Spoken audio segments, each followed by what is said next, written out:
সবাই আমাকে মাওলানা বলে, বক্তা বলে, মুফতি বলে, বড় চেয়ারম্যান, বড় এমপি সাহেব বলে, চেয়ার আগায় দেয়, কত সম্মান।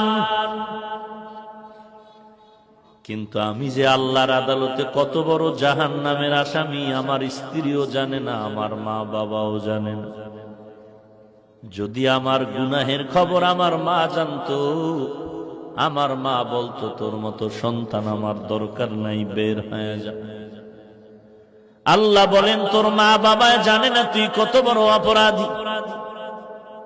আমি আল্লাহ সব জানার পরেও একবারের জন্য ধাক্কা দিয়া ফালায় দেই নাই,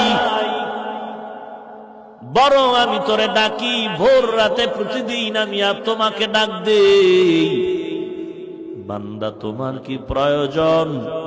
এখন একটা নীরব সময় তুই নামাজে দাঁড়ায় চাইতে থাক, চাইতে দেরি হবে, পাইতে কোনো দেরি হবে না।